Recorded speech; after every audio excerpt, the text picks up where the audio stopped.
on RTI Media. నమస్కారం, వార్తలకు స్వాగతం. ముందుగా ముఖ్యాంశాలు. రాష్ట్ర ప్రభుత్వం అభివృద్ధి కార్యక్రమాల కోసం భూసేకరణ చేస్తుంటే బీఆర్ఎస్ ఎందుకు అడ్డుకుంటుందని ప్రశ్నించిన ముఖ్యమంత్రి రేవంత్ రెడ్డి.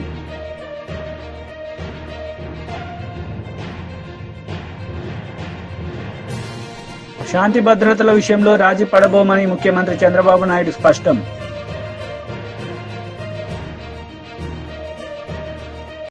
రాష్ట్ర ప్రభుత్వం అభివృద్ది కార్యక్రమాల కోసం భూసేకరణ చేస్తుంటే బీఆర్ఎస్ ఎందుకు అడ్డుకుంటోందని ముఖ్యమంత్రి రేవంత్ రెడ్డి ప్రశ్నించారు. తాగేందుకు నీళ్లు లేక అల్లాడుతుంటే కొడంగల్ ఎత్తిపోతలను నిర్మించాలని ప్రయత్నిస్తుంటే ఎందుకు కుట్రలు పన్నుతున్నారని నిలదీశారు. భూసేకరణపై కుట్రలు పన్నిన కేటీఆర్ జైలుకు వెళ్లక తప్పదని ప్రకటించారు. ఆయన ఏమన్నాడే కేసీఆర్, ఊరేసుకుంటే ఊరేసుకున్నట్టే అన్నాడు. అన్నోడు అన్నట్టు ఉండాలి కదా. ఆయన మాత్రం ఫామ్ హౌస్ లో 150 ఎకరాలు ఊరేసుకున్నాడు. అవన్నీ లెక్కలు తీసి బయట పెట్టిన వీడియోలతో సహా. మా సారా చేసుకున్నాడు కానీ అని వాళ్ళ తాబేదారులు వచ్చి చెప్పారు. ఆ తర్వాత మన ప్రభుత్వం వచ్చినాక ఉత్తమ్ కుమార్ రెడ్డి గారితో వ్యవసాయ శాఖ మంత్రితో మాట్లాడి వరి పండించాల్సిందే, వరి కొనాల్సిందే, సన్న ఒడ్లు వండిస్తే 500 బోనస్ ఇస్తామంటే ఇవాళ 66 లక్షల ఎకరాలల్లా 1,53,00,000 మెట్రిక్ టన్నుల వరి ధాన్యాన్ని ఇవాళ తెలంగాణ గడ్డ పండించింది. స్వతంత్రం వచ్చినప్పటి నుంచి ఉమ్మడి ఆంధ్రప్రదేశ్ లో కూడా ఇంత వరి పంట రాలేదు. ఇవాళ మన 10 నెలల ప్రభుత్వంలో 1,53,00,000 మెట్రిక్ టన్నుల వడ్లు పండించిందంటే అది మన రైతన్నల గొప్పతనం కాదా? గతంలో వడ్లు అంటే కాళేశ్వరం నీళ్లు తెచ్చిన అన్నాడు. ఆ దిక్కుమాలినోడు కట్టిన కాళేశ్వరం మేడిగడ్డ, అన్నారము, సుందిల్లా 3 కుప్పగూళ్ళే. వెనకటికి కూడా పనిమంతుడు పందిరేస్తున్నట్ట కుక్కతో తలిగి కూలిపోయిందంట. కాళేశ్వరం కట్టిండెప్పుడు, కూలిందెప్పుడు 1,00,000 కోట్లు నిండా మింగిండు, ఫామ్ హౌస్ లో బోర్లో వండిండు. కాళేశ్వరం నుంచి సుక్క నీళ్లు లిఫ్ట్ చేయకుండా ఆనాడు కాంగ్రెస్ పార్టీ కట్టిన శ్రీరామ్ సాగర్ కావచ్చు, లేకపోతే శ్రీపద ఎల్లంపల్లి కావచ్చు, కల్వకుర్తి, భీమా, నెట్టంపాడు, కోయిల్ సాగర్, శ్రీశైలం, నాగార్జున సాగర్, హంద్రి, నీవా అక్కడ కడితే ఇక్కడ ఈ ప్రాంతంలో తెలంగాణ ప్రాజెక్టులు కడితే ఈ రోజు ఖమ్మంలో కట్టిన ప్రాజెక్టులు, వరంగల్లో కట్టిన ప్రాజెక్టులు, నిజామాబాద్, కరీంనగర్ లో కట్టిన కాంగ్రెస్ కట్టిన ప్రాజెక్టులతో ఈ రోజు 1,53,00,000 మెట్రిక్ టన్నుల వడ్లు ఈ రోజు తెలంగాణలో వండిని. 1,00,000 కోట్లు కాళేశ్వరంలో కాంట్రాక్టర్లకు కాలబెట్టిండు. పాలమూరు రంగారెడ్డికి 20,000 కోట్లు కాలబెట్టిండు. ఇంతవరకు సుక్క నీరు రాలేదు. కాళేశ్వరంలో 52,000 ఎకరాలకు ఇచ్చాడు. 1,00,000 కోట్లు కాంట్రాక్టులకు బిల్లు ఇస్తే 52,000 ఎకరాలకు నీళ్ళు వచ్చినాయి. ఈసారి అవి కూలిపోయి అది కూడా రాలే. ఇప్పటి వరకు చంద్రశేఖరరావు గారి 10 ఏళ్లల్లా 1,83,000 కోట్ల రూపాయల ప్రజాధనాన్ని ఇరిగేషన్ ప్రాజెక్టుల మీద పెట్టిండు. నేను సూటిగా అడుగుతున్నా, ఏ ప్రాజెక్ట్ అయినా నువ్వు పూర్తి చేసినవా? ఏ ఒక్క ప్రాజెక్ట్ అయినా తెలంగాణ ప్రజలకు అంకితం చేసినవా? ఇది పూర్తయింది, ఇది ప్రజలకు అంకితమైంది, దీంట్లో నీళ్లు వస్తున్నాయని చెప్తావా అని నేను అడుగుతున్నా. ఇవాళ మల్లన్న సాగర్ అంటాడు, రంగనాయక్ సాగర్ అంటాడు, కొండపోచమ్మ అంటాడు. రంగనాయక్ సాగర్ కడితే రంగనాయక్ సాగర్ దగ్గర హరీష్ రావు ఫామ్ హౌస్ కట్టుకున్నాడు. 3 దిక్కుల ప్రాజెక్ట్ ఉంటుంది, మధ్యలో ఆయనకు ఫామ్ హౌస్ ఉంటుంది. ఆయనకు 360 డిగ్రీలు వాటర్ ఫ్రంట్ వ్యూ ఉండాలంట. భూసేకరణ కోసం తీసుకున్న భూమిని హరీష్ రావు పేరు మీదకి బదిలీ చేపించుకున్నాడు. ప్రాజెక్టు కోసం సేకరించిన భూములు రంగనాయక్ సాగర్, సిద్దిపేట దగ్గర ప్రాజెక్టు కోసం సేకరించిన భూములు ప్రాజెక్టుల నుంచి తొలగించి హరీష్ రావు ఫామ్ హౌస్ కట్టుకున్నాడు. దానికి లెక్క చెప్పాల్సింది హరీష్ రావు గారు. ఏం చింత చేయకు, లెక్కలు తీస్తున్నా, నీ లెక్క చెప్తా. కొండపోచమ్మ ప్రాజెక్టు కట్టిందే కేసీఆర్ ఫామ్ హౌస్ కు కాలువలు తీసుకెళ్లడానికి. ఇవాళ నిజ నిర్ధారణ కమిటీ వేసుకుందాం, కొండపోచమ్మ ప్రాజెక్టుకు పోదాం. కొండపోచమ్మ నుంచి డైరెక్ట్ గా కేసీఆర్ ఫామ్ హౌస్ 100 ఎకరాలకు కాలువ డైరెక్ట్ ఆయన ఫామ్ హౌస్ లోకి వెళ్ళి తీసుకుపోయాడు. 1,000 కోట్లు ప్రజలే ఖర్చు పెడితే నీ ఫామ్ హౌస్ కు నీళ్లు తీసుకెళ్తావా? ఇది న్యాయమా? చంద్రశేఖరరావు గారు, నిన్ను నమ్మి నీ చేతిలో రాష్ట్రం పెడితే, నీ కొడుకుని మున్సిపల్ మినిస్టర్ పెడితే జన్వాడలో 111 ఫామ్ హౌస్లు కట్టుకుంటాడు. ఆయన బామ్మార్ది ఇంకోటి కట్టుకుంటాడు. అందులో దీపావళి పండుగ వచ్చిందని చిచ్చుబుట్లు కాకుండా సారాబుట్లు పెట్టి దావతులు చేస్తాడు. ఏమనంటే మేము క్యాసినో నడుపుకుంటాం, మేము సారా బుట్లు పెట్టుకుంటాం, కాబట్టి మమ్మల్ని ఏం అనొద్దు అని. అంటే బావ కళ్ళల్లో ఆనందం చూడడానికి ఆయన బామ్మార్ది ఏమి తాగి తందనాలు ఆడినా డ్రగ్స్ తీసుకున్నాడు ఆ ఇంట్లో దొరికినా కేసు పెట్టొద్దా ఒకసారి ఆలోచన చేయండి. ఎంత సిగ్గు లేకుండా మాట్లాడుతున్నారంటే డ్రగ్స్ తీసుకున్నాడు దొరికిండు కదనా వాడు మొత్తం అందా అవును నేను డ్రగ్స్ తీసుకున్నాను వాడు ఒప్పుకుండు, డ్రగ్స్ ఉన్నోడు దొరికిండని వీడు ఒప్పుకుండు, కానీ వాడిని పట్టుకోవద్దంట పోలీసోడు. ఎందుకంటే మేము బీఆర్ఎస్ నాయకులం కాబట్టి మమ్మల్ని ఏమనొద్దని. ఈ రాష్ట్రంలో ఈ దేశంలో బీఆర్ఎస్ వాళ్ళకి ఏమైనా కొత్త చట్టం ఉందా? ఇడిచిపెట్టాలా? ఊర్లో డ్రంక్ అండ్ డ్రైవ్ అని పిల్లలు ఇవ్వడానికి తెలిచో తెలియక తాగితే నోట్లో పుల్ల పెట్టి ఊదిచ్చి వాని బండి గుంజుకొని వాని పోలీస్ స్టేషన్లో పెట్టి వాని ఈపులు వలగొట్టి వాని దగ్గర 5,000 వసూలు చేస్తున్న సన్నాసి నీ బామ్మార్ది డ్రగ్స్ తీసుకున్నాడు ఇంట్లో దొరికితే అక్రమంగా ఫామ్ హౌస్ కట్టుకుంటే వాని ఇంట్లో విదేశీ మద్యం దొరికితే వాని మీద కేసు పెట్టొద్దు అంటున్నావంటే చట్టం నీకోటి పేదలకు ఇంకొక చట్టమా అని నేను అడుగుతున్నా. ఇదా తెలంగాణ రాష్ట్రంలో 10 ఏళ్ళ అధికారంలో ఉన్న మీరు ప్రజలకు చెప్తున్నది. ఇవాళ అభివృద్ధి గురించి మాట్లాడతాడు. 75 ఏళ్ళనే నా కొడంగల్ ఎప్పుడో 1960లో మా పెద్దలు గురునాథ్ రెడ్డి గారి వేదం మీద ఉన్నారు. 6 సార్లు ఎమ్మెల్యే అయిండు. ఎందుకో ఒక్కసారి కూడా వారిని మంత్రిని చేయలే గత ప్రభుత్వాలు. అచ్యుతారెడ్డి అని ఎప్పుడో 60లో ఒక్కసారి కొద్ది రోజులు మంత్రి అయింది. స్వతంత్రం వచ్చినప్పటి నుంచి ఈ రోజు వరకు మా కొడంగల్ నియోజకవర్గం మీద ఎవరు దయ చూపించలే, ఆ ప్రాంతం నుంచి ఎవరు మంత్రి కాలే. ఇవాళ ఆ ప్రజల కోరిక మేరకు నేను ఎమ్మెల్యేనై ముఖ్యమంత్రిని అయితే నేను ఆడ అభివృద్ధి చేయాలి. శాంతి భద్రతల విషయంలో రాజీ పడబోమని ముఖ్యమంత్రి చంద్రబాబు స్పష్టం చేశారు. ఆడబిడ్డలు జోలికొస్తే ఊరుకునేది లేదని కఠిన చర్యలు తీసుకుంటామన్నారు. మత్తు పదార్థాలను నిర్మూలించేందుకు డ్రగ్స్ కు వ్యతిరేకంగా త్వరలోనే పెద్ద ఎత్తున ర్యాలీ చేపడతామని అసెంబ్లీ వేదికగా చంద్రబాబు వెల్లడించారు. జనంలో కల్పించిన ప్రజా చైతన్యం మాత్రం పూర్తిగా కొత్తని చెప్పాలి. స్వర్గీయ ఎన్టీఆర్ తెలుగుదేశం పార్టీ ఏర్పాటు ఎన్నికల్లో ప్రపంచం ఎంత సంచలనం సృష్టించాయో మొన్న ఎన్నికలు అంతకంటే సంచలనం సృష్టించాయి. అదే 93% స్ట్రైక్ రేట్, 57% ఓట్ షేర్. 46 ఏళ్లుగా నేను రాజకీయాలు చూశాను, ఎన్నికల్లో భాగస్వామిని అయ్యాను. కానీ ఆంధ్ర రాష్ట్ర చరిత్రలో మునుపెప్పుడూ చూడని ప్రజా తీర్పు. ప్రజలు బాధ్యతతో నమ్మకంతో రాష్ట్రాన్ని కాపాడుకోవాలి అనే ఒక గట్టి సంకల్పంతో ఓటేసి తీర్పిచ్చారు. ప్రజలు ఇచ్చిన ఈ చారిత్రాత్మక తీర్పుని గౌరవించాలి, ప్రజల నమ్మకాన్ని నిలబెట్టుకోవాలి, ప్రజా ఆకాంక్షలు నెరవేరాలి, ప్రజల అంచనాలని అందుకునే విధంగా మనందరం పనిచేయాల్సిన బాధ్యత ఉంది. అందుకే ఈ ప్రభుత్వం అనునిత్యం ఆలోచించుకుంటూ ఏ విధంగా ముందుకు పోవాలనో ముందుకు పోయే ప్రయత్నాలు చేస్తున్నాం. అయితే దిశ ఇది జరిగినప్పుడు కూడా ఒక విషయం మీకు చెప్పాలి. ఆంధ్రప్రదేశ్ రాష్ట్రంలో ఆ రోజు సమైక్య ఆంధ్రప్రదేశ్లో కానీ ఇప్పుడు నవ్య ఆంధ్రప్రదేశ్లో కానీ మరే ఏ నేతకు దక్కని గౌరవం నాకు దక్కింది. ఇన్ని సంవత్సరాలు సమైక్య ఆంధ్రప్రదేశ్ 9 సంవత్సరాలు అందరికంటే ఎక్కువ ముఖ్యమంత్రిగా ఉండే అవకాశం వచ్చింది. 10 సంవత్సరాలు ప్రతిపక్ష నాయకుడిగా పనిచేసే అవకాశం వచ్చింది. అదే మరి ఇక్కడ ఒకసారి రెండోసారి ముఖ్యమంత్రిగా ఒకసారి ప్రతిపక్షంలో పనిచేసే అవకాశం ప్రజలు ఇచ్చారు. అదే ఇంకొక విధంగా దిశ అనునిత్యం కష్టపడి పనిచేయడం, నిజాయితీగా ఉండడం, అనుక్షణం ప్రజలు వాళ్ళ బిడ్డల సంక్షేమమే ధ్యేయంగా పనిచేస్తూ వచ్చాను. అందుకే 4 దశాబ్దాలుగా ప్రజలు ఆదరించారు. వాళ్లకు నా జీవితాంతం కూడా రుణపడి ఉంటానని చెప్పి మరొక్కసారి ప్రజలందరికీ విజ్ఞప్తి చేస్తున్నాను. వైఎస్సార్సీపీ అధినేత వైఎస్ జగన్ ను మళ్లీ ముఖ్యమంత్రిని చేస్తామన్నారు మాజీ మంత్రి అనిల్ కుమార్ యాదవ్. అలాగే రాష్ట్రంలో వైఎస్సార్సీపీకి పూర్వ వైభవం తీసుకొస్తామని చెప్పుకొచ్చారు. మాజీ మంత్రి అనిల్ కుమార్ నెల్లూరులో మీడియాతో మాట్లాడుతూ, నేను పార్టీ మారుతున్నానంటూ కొన్ని ఛానల్స్ తప్పుడు ప్రచారం చేస్తున్నాయి. నేను రాజకీయాల్లో ఉన్నంతకాలం వైఎస్ జగన్ వెంటే ఉంటాను. వచ్చే ఎన్నికల్లో నెల్లూరు జిల్లాను క్లీన్ స్వీప్ చేసేలా కృషి చేస్తాం.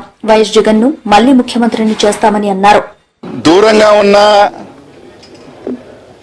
అని మీరు ఇష్టం వచ్చినట్టు ఏదైనా చేయాలంటే భయపడే గుండె కాదు, వాళ్ళకి తెలుసు భయపడే వాణ్ణి కాదు, నువ్వు మూర్ఖుడినేనని. నిజంగానే నేను పల్నాడుకి వెళ్ళి పోటీ చేసిన తర్వాత అక్కడ వాళ్ళు ఎమ్మెల్యేల కన్నా నాకు 40,000 ఎక్కువ. ఒక రకంగా చెప్పాలంటే ఆ ప్రాంతం వాళ్ళు ఎన్నికలు అయిపోయిన తర్వాత కొన్ని ఊర్ల మీద దాడి చేస్తుంటే కూడా పోలేని పరిస్థితి. కారణం ఏంటంటే నేను పోయిన తర్వాత ఆ ఊర్లోకి వెళ్ళిన తర్వాత ఇంకా వాళ్ళ మీదకి, ఎందుకంటే నేను వెళ్ళి వస్తా, ఇంకా వాళ్ళ మీద దాడులు ఎక్కువ అవుతాయేమో. ఎందుకంటే ఎక్కువ పాపం అక్కడ నాకు అభిమానంతో అక్కడ నా సామాజిక వర్గం వాళ్ళు ఎక్కువ మంది పాపం ఆ పార్టీ ఈ పార్టీని చూడకుండా ఓట్లు వేసిన వాళ్ళు ఊర్ల మీద పడి దాడి చేస్తున్నా కూడా ఏమీ చేయలేని నిస్సా. ఎందుకంటే వెళితే నాకేముంది, వెళ్తా 2 మాటలు చెప్తా, రెచ్చగొట్టే మాటలు లేకపోతే ధైర్యం ఇచ్చే మాటలు చెప్పొచ్చిన తర్వాత మళ్ళీ ఆ ఊర్ల మీద పడి దాడి చేస్తే పరోక్షంగా మళ్ళీ నేనే వాళ్ళని కారకులు అవుతాడని చెప్పి దూరం ఉండాల్సిన పరిస్థితితో ఉన్నాం. అంత మాత్రాన ఎవరు ఇక్కడ ఏమి లేదు. 60 రోజులు కాకపోతే, నెల కాకపోతే, కలగంటున్న వాళ్ళు నెల కాకపోతే 2 నెలలు పెట్టండి. 1 కాకపోతే పాత కేసులు ఏమన్నా 10 ఎవడెవడో కొట్టుకున్న కేసులన్నీ కూడా కావాలంటే ఎవడెవడో కొట్టుకున్న కేసులన్నీ లోడ్ ఇచ్చి దీంట్లో అనిల్ కుమార్ యాదవ్ జయించాడని చెప్పుకొని పెట్టుకోండి.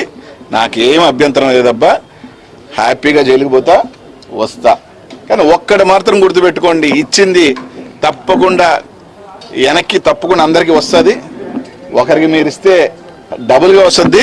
కానీ నా బాధ ఏంటంటే నిన్న తట్టుకునే వయసులో ఉన్న 5 సంవత్సరాలు 10 సంవత్సరాల తర్వాత మీకు షుగర్లు బీపీలతో రోగాలతో మీరు తట్టుకోగలుగుతారో లేదో అప్పటికి మర్చిపోతాడులే అని మాత్రం అనుకోవద్దు. 10 years 15 years కూడా 60, వాళ్ళు 75 80. పాపం అప్పుడు వెళితే మాత్రం జైలుకి పాపం వాళ్ళ పరిస్థితి ఎలాగుంటుందో ఒకసారి ఒకరిని చేసేటప్పుడు మాత్రం ఆలోచన చేయండి. అది అనిల్ కుమార్ యాదవ్ లాంటి వాడిని.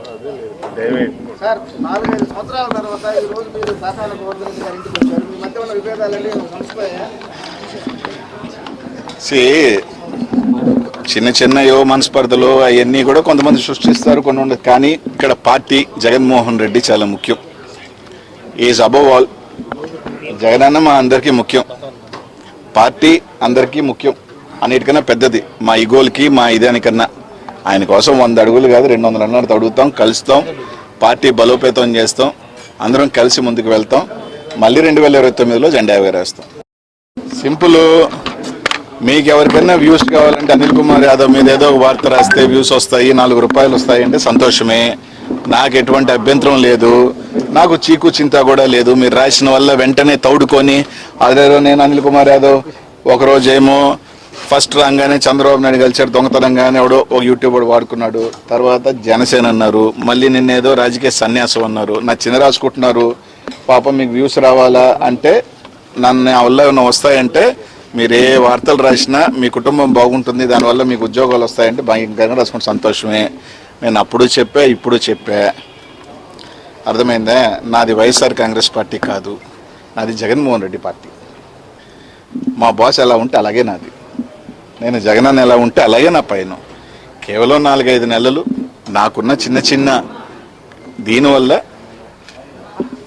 కొన్ని కార్యక్రమాలు పనుల్లోనూ కొంచెం నాకున్న పర్సనల్ రీజన్స్, నా ఫ్యామిలీ దీనివల్ల కొంచెం దూరం ఉన్నానే తప్ప బాస్కి దూరం అయ్యే పని లేదు. బాస్కి నేను ఎప్పుడో చెప్పాను, మళ్ళీ నేను నిజంగా జగన్మోహన్ రెడ్డికి దూరం అవ్వాల్సి వచ్చిన రోజు కొంచెం దూరంగా రాజకీయాలుగా దూరంగా బతుకుతానే తప్ప ఇంకో పార్టీ గుమ్మం చూసే వ్యక్తిని కానే కాదు. అది నాకు ఇంకా వాళ్ళు ఏ విధంగా రాస్తారో కూడా తెలియదు. అప్పుడప్పుడు నవ్వు వస్తుంది. కానీ ఆ జనసేన వాళ్ళైనా నాకు ఫోన్ చేసి ఏం సార్ వస్తున్నాను వాళ్ళు కూడా అడగపాయా, వాళ్ళు కూడా తెలుసు. కాబట్టి ఇవన్నీ వేస్ట్ మాటలు. తప్పకుండా మా బాస్ కోసం వస్తాం తొందరలోనే. వచ్చిన తర్వాత నాన్ స్టాప్గానే మళ్ళీ ఉంటాం, ఏం ఇబ్బంది లేదు. అలాగే పాపం కొంతమంది నన్ను ఏదో పాత కేసుల్లో ఏదో కేసులో జైల్లో పెట్టాలా, 1 రోజులన్నా జైల్లో ఉండాలా అనిల్ కుమార్ యాదవ్ అని కొంతమంది ఆరాటి పడిపోతున్నారని విన్నా. ఈ జిల్లాలో కొంతమంది కనీసం 1 నెల ఉండాలా, కనీసం ఏదో కేసులో అయినా పేరు పెట్టండి, ఇరికిచ్చండి.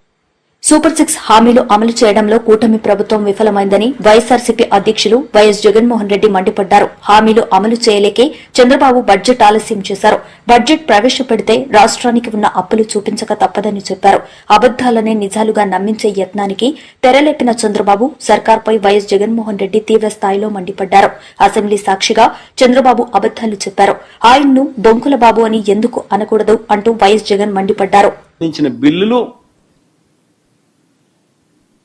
లెస్ దెన్ 1000 crores ఉన్న పరిస్థితి నుంచి ఏకంగా ఈరోజు ఆరోగ్యశ్రీ అమౌంట్స్ ఏకంగా 3600 కోట్లు దాటిన పరిస్థితులు. మా హయాంలో 3700 కోట్ల రూపాయలకు సంబంధించిన ఆరోగ్యశ్రీ వ్యవస్థను ఆ రకంగా బిల్లులు ఇస్తూ ఆ రకంగా ఆరోగ్యశ్రీని పెంచి ఎఫిషియెంట్గా చేస్తూ పేదవాడికి దగ్గరై గొప్పగా ఆ కార్యక్రమాన్ని మేము నిర్వర్తిస్తూ ఉంటే వీళ్ళు దీన్ని ఏం చేస్తారు? ఇది నిజంగా సోషల్ ఎకనామిక్ సర్వేలు వీళ్ళు రాసిన మాటలు ఒకసారి చదువుదాం, చాలా ఇంట్రెస్టింగ్గా ఉంటాయి. డ్యూరింగ్ 2023-24 అండర్ డాక్టర్ ఎన్టీఆర్ వైద్య సేవా స్కీమ్ 2023-24 ఎవరి ప్రభుత్వం ఉందో నాకు అర్థం కాల. వైఎస్ఆర్ గారి పేరా, ఎన్టీఆర్ గారి పేరా, అంతకన్నా అర్థం కాదు. డ్యూరింగ్ 2023-24 అండర్ డాక్టర్ ఎన్టీఆర్ వైద్య సేవా స్కీమ్ అంట. వైఎస్ఆర్ ఆరోగ్యశ్రీ పేరును మార్చేసినారు. 2023 నుంచి 2023-24 అంటే అది మా హయాంను వాళ్ళ హయాం కింద రాసుకున్నారు. డాక్టర్ ఎన్టీఆర్ వైద్య సేవా స్కీమ్ కింద 13,22,319 మంది పేషెంట్లకు మేలు జరిగించినారంట. 3,762 కోట్ల రూపాయలు ఖర్చు చేసినారంట.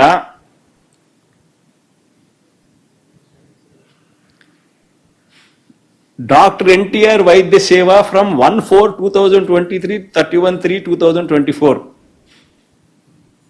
ఆ టైంలో ఎవరి ప్రభుత్వం ఉన్నది అంటే వైఎస్ఆర్సీపీ ప్రభుత్వం చేసిన ఆరోగ్యశ్రీ, డాక్టర్ వైఎస్ఆర్ ఆరోగ్యశ్రీ స్కీమ్ను 3,700 కోట్ల రూపాయలు ఖర్చు చేసి పేదలకు మంచి చేస్తూ 13,22,000 మందికి కుటుంబాలను నిలబెడుతూ 3,762 కోట్ల రూపాయలు ఖర్చు చేసి మంచి చేస్తే ఆ మంచి ఎక్కడ వైఎస్ఆర్సీపీ ప్రభుత్వానికి వస్తుందేమో అని చెప్పి ఒకవైపున ఆరోగ్యశ్రీని నిర్వీర్యం చేసేశారు. దాన్ని కూడా మళ్ళా డాక్టర్ ఎన్టీఆర్ వైద్య సేవ అని చెప్పి పేరు మార్చి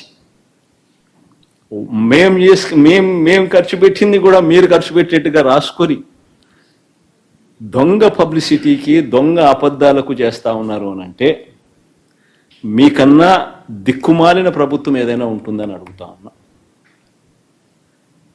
ఈరోజు ఆరోగ్యశ్రీ పరిస్థితి ఏమిటి? మీ హయాంలో 104, 108 ఎంప్లాయీస్ ధర్నాలు చేస్తా ఉన్నారు.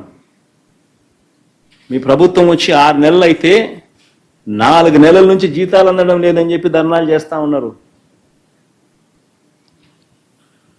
ఈరోజు 104, 108 పరిస్థితి అది.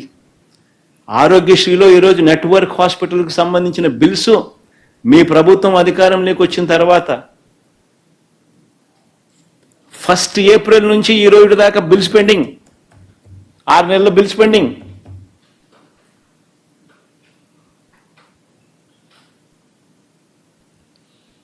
నెట్వర్క్ హాస్పిటల్స్కి ఇవ్వాల్సిన బిల్లులు ఇవ్వడంలా.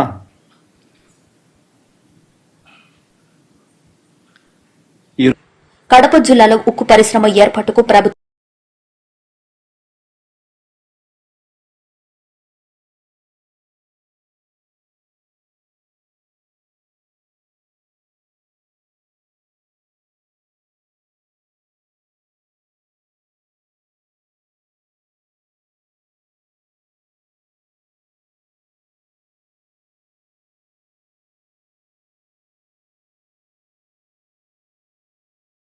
పెట్టాలనుకున్న ప్రాజెక్ట్. కడప స్టీల్ ఫ్యాక్టరీ వస్తే ఈ ప్రాంతం అంతా సస్యశ్యామలం అవుతుందని, ఇక్కడ కడప బిడ్డల జాతకాలు మారిపోతాయి అని, ఎంతో మందికి మేలు జరుగుతుంది అని రాజశేఖర రెడ్డి గారు కడప స్టీల్ ఫ్యాక్టరీ రావాలి అని ఉద్దేశించారు. నిజానికి రాజశేఖర రెడ్డి గారు ఉన్నప్పుడే కడప స్టీల్ ఫ్యాక్టరీ కోసం ఎన్నో ప్రయత్నాలు చేసి దీన్ని సాకారం చేయాలి అని పూర్తి బ్లూ ప్రింట్ కూడా తయారు చేశారు. 10,000 ఎకరాలలో 20,000 కోట్ల పెట్టుబడితో 20 మిలియన్ల టన్నులు ఉత్పత్తి చేసే కెపాసిటీ గల ప్లాంట్ ని ఇక్కడ ఏర్పాటు చేయాలి అని మొత్తం ప్లాన్ చేశారు రాజశేఖర రెడ్డి గారు. రాజశేఖర రెడ్డి గారు ఉద్దేశం ప్రకారం 25,000 మందికి డైరెక్ట్ ఎంప్లాయ్మెంట్ ఇస్తుంది, ఇంకో 1,00,000 మందికి ఇండైరెక్ట్ ఎంప్లాయ్మెంట్ ఇస్తుంది ఈ ప్లాంట్ అన్నది రాజశేఖర రెడ్డి గారి ఉద్దేశం అయితే, మరి ఈ రోజు ఏమైంది, ఎక్కడికి పోయింది? అంత గొప్ప ప్రణాళిక తర్వాత వచ్చిన నాయకుల చేతుల్లో నాశనం అయిపోయింది కదా. రాజశేఖర రెడ్డి గారు శంకుస్థాపన చేసింది ఆయన అధికారంలో ఉన్నప్పుడు 2008లో. అయితే ఆ తర్వాత కాలంలో రాష్ట్ర విభజన జరిగినప్పుడు కడప స్టీల్ ఫ్యాక్టరీ తప్పనిసరిగా కట్టాల్సిన ఫ్యాక్టరీ శైల ఆధ్వర్యంలోనే దీన్ని కట్టాలి అని విభజన హామీలలో ఒక హామీ కడప స్టీల్ ఫ్యాక్టరీ. 2014లో కాంగ్రెస్ పార్టీ అధికారంలోకి వచ్చుంటే కడప స్టీల్ ఫ్యాక్టరీ ఈ పార్టీకి పూర్తి కూడా అయిపోయేది. కానీ దురదృష్టం కొద్దీ 2014లో కాంగ్రెస్ పార్టీ అధికారంలోకి రాలేదు కాబట్టి మనకి ప్రత్యేక హోదా రాలేదు, దాంతో పాటు ఏ ఒక్క విభజన హక్కు కూడా మనకు రాలేదు, దాంతో పాటు కడప స్టీల్ ఫ్యాక్టరీ కూడా రాకుండా పోయింది. 2014లోనే కడప స్టీల్ ఫ్యాక్టరీ అయినా ప్రత్యేక హోదా అయినా ఇవన్నీ కూడా సాకారం అవ్వాల్సి ఉంటే బీజేపీ పార్టీ పుణ్యమా అని 2014లో అధికారంలోకి వచ్చారు.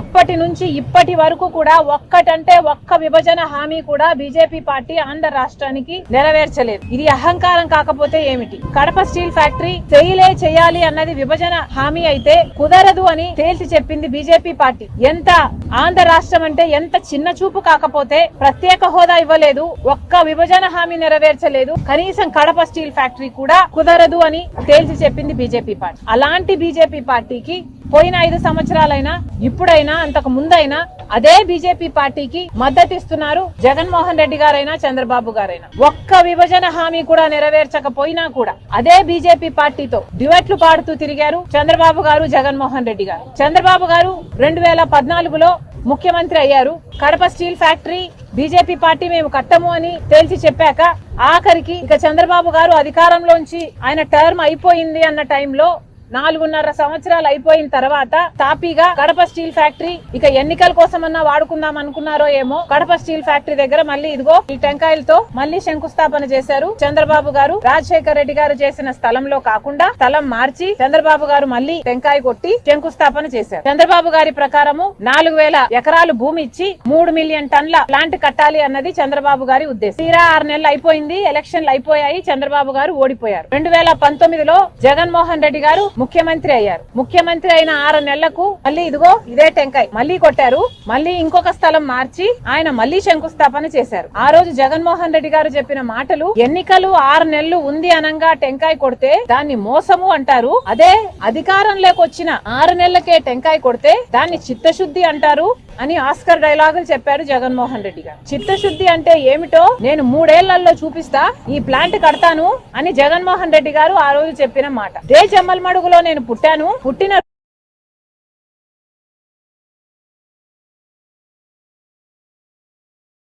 కూడా 10 రోజులైతే గానీ తెలియని పరిస్థితి, అత్యాచారాలు చేస్తున్నటువంటి పరిస్థితి, హత్యలు చేస్తున్నటువంటి పరిస్థితి, దాడులు చేస్తున్నటువంటి పరిస్థితి. దీన్ని ఎవరన్నా కనీసం సమీక్ష చేయడానికి ఎవరన్నా ఉన్నారా అంటే తెలంగాణ రాష్ట్రంలో హోంమంత్రి కూడా దిక్కులేని పరిస్థితి. హోంమంత్రి లేని రాష్ట్రంలో తెలంగాణలో మహిళలకు రక్షణ ఎట్లా ఉంటుందో, మహిళా వారోత్సవాలు, మహిళా విజయోత్సవాలు చేసుకునేటటువంటి అర్హత ముఖ్యమంత్రి రేవంత్ రెడ్డి గారికి ఉన్నదా అని భారతీయ జనతా పార్టీ తరఫున మేము ప్రశ్నిస్తున్నాం. ఎన్నికల్లో హామీలు ఇచ్చినారు. శ్రీమతి ప్రియాంక గాంధీ గారిని తీసుకొచ్చి, రాహుల్ గాంధీ గారిని తీసుకొచ్చి, ఒక మీటింగ్లో అయితే సోనియా గాంధీ గారిని తీసుకొచ్చి మహిళా డిక్లరేషన్ చేసినారు. మీరు మహిళా డిక్లరేషన్ చేసి చెప్పినటువంటి వాటిలో ఏదన్నా హామీలను మీరు అమలు చేసిండ్రా? మీకు మహిళా విజయోత్సవాలు చేసుకునేటువంటి అర్హత ఎక్కడిది అని రేవంత్ రెడ్డి గారిని మేము అడుగుతున్నాం. ప్రతి మహిళకు 2,500 రూపాయలు ఇస్తామని చెప్పిండ్రు. మీరు ఇవ్వనటువంటి మీకు విజయోత్సవాలు చేసుకునేటువంటి అర్హత ఎక్కడున్నది? ప్రతి చదువుకునేటువంటి ఆడబిడ్డకు, డిగ్రీ చదివేటటువంటి ఆడబిడ్డలందరికీ కూడా ఒక స్కూటీని ఇస్తామని చెప్పినారు. ఈ రోజు వరకు కూడా ఎందుకు ఇయ్యలేదు అని మేము అడుగుతున్నాం. పెళ్లి చేసుకునేటువంటి ఆడబిడ్డలకు 1,00,000 రూపాయలతో పాటు 1 తులం బంగారం ఇస్తామని చెప్పిండ్రు మీరు. ఈ రోజు వరకు ఎందుకు ఇవ్వలేదు అని మేము అడుగుతున్నాం. అంగన్వాడీ మహిళలకు 18,000 రూపాయలు జీతభత్యాలు పెంచుతామని చెప్పినారు. మీరు ఆడబిడ్డల్ని ఎందుకు మోసం చేసిండ్రు అని మేము అడుగుతున్నాం. స్వయం సహాయక బృందాలను నిన్న మొత్తం తరలించిండ్రు తెలంగాణ నుంచి వరంగల్. మరి వార్తలు ముగించే ముందు ముఖ్యాంశాలు మరోసారి. రాష్ట్ర ప్రభుత్వం అభివృద్ధి కార్యక్రమాల కోసం భూసేకరణ చేస్తుంటే బీఆర్ఎస్ ఎందుకు అడ్డుకుంటుందని ప్రశ్నించిన ముఖ్యమంత్రి రేవంత్ రెడ్డి.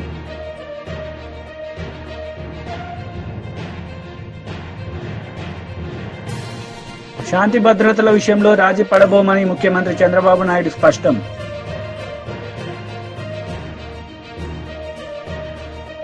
ఈ వార్తలు ఇంతటితో సమాప్తం. తిరిగి ప్రసారమయ్యే వార్తల్లో మళ్లీ కలుద్దాం. అంతవరకు సెలవు. నమస్తే.